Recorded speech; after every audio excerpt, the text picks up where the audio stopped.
Ay.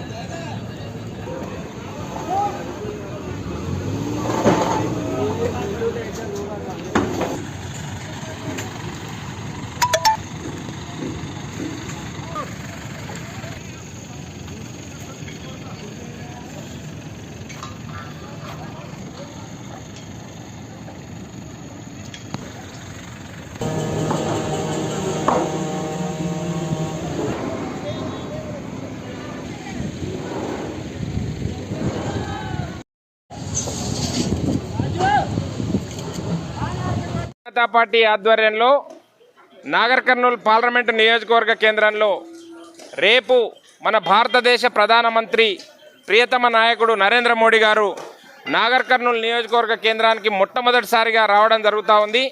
ఒక పండుగ వాతావరణంలో నరేంద్ర మోడీ గారికి ఈరోజు నాగర్ కర్నూల్ ప్రజలే కాక ఉమ్మడి మహబూబ్నగర్ జిల్లా ప్రజలందరూ కూడా హృదయపూర్వకంగా స్వాగతం తెలియజేయడం కోసం మేము ఎదురు చూస్తున్నాం. ఎప్పుడెప్పుడా అని చెప్పి ఈ అమృత గడియలు రాబోతున్నాయి. నరేంద్ర మోడీ గారు నాగర్ కర్నూల్ నియోజకవర్గానికి వచ్చి ఈ ప్రాంత అభివృద్ధి గురించి వారు చేసే ప్రకటన గురించి మేము విశ్వాసంతో ఉన్నాం.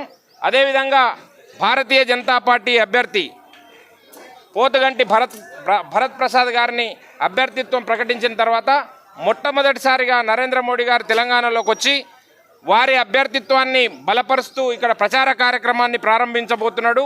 మాకు పూర్తి విశ్వాసం ఉంది. నాగర్ కర్నూల్ నియోజకవర్గం పార్లమెంటు నియోజకవర్గము భారతదేశ పార్లమెంటులో అడుగిడబోతుంది.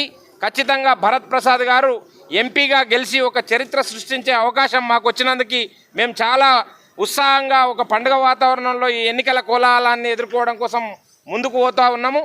రాబోయే రోజులు మొత్తము భారతీయ జనతా పార్టీ రోజులు. ఎందుకనంటే నరేంద్ర మోడీ గారు నాగర్ కర్నూల్ జిల్లా అంటే ఒక ప్రత్యేకమైన అభిమానాన్ని చాటుతూ ఉన్నారు.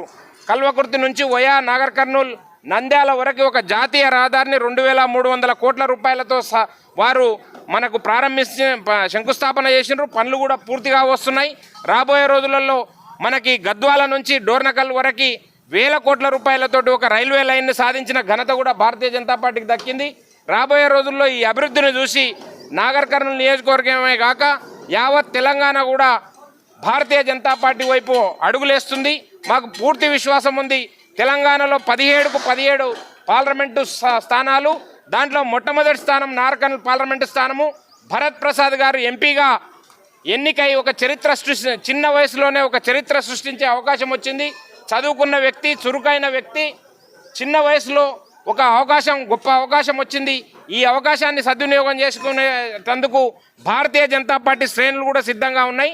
రేపు జరగబోయే సభ నాగర్ కర్నూల్ పార్లమెంటు నియోజకవర్గంలో, రేపు పార్లమెంటు నియోజకవర్గ కేంద్రంలో జరగబోయే సభ నభూతో నభవిష్యత్తు అనే విధంగా లక్షలాది మందితో ఈ బహిరంగ సభను జరిపి విజయవంతం చేసి నాగర్ కర్నూల్ నియోజకవర్గ పార్లమెంటు సీట్ను కూడా నరేంద్ర మోడీ గారు 400 సీట్లు సాధించి ముచ్చటగా 3వ ప్రధానమంత్రి అవుతున్నారు. దానికి నాగర్ కర్నూల్ పార్లమెంటు నియోజకవర్గాన్ని కూడా కానుకగా ఇవ్వబోతున్నాం అని చెప్పి ఈ సందర్భంగా తెలియజేస్తున్నాం. రేపు జరగబోయే ఈ భారీ బహిరంగ సభకు లక్షలాదిగా తరలి రావాలని చెప్పి మేము ప్రజలకు, భారతీయ జనతా పార్టీ శ్రేణులకు, అదేవిధంగా శ్రేయోభిలాషులకు కూడా మేము విజ్ఞప్తి చేస్తున్నాం. జై శ్రీరామ్, భారత్ మాతాకి జై.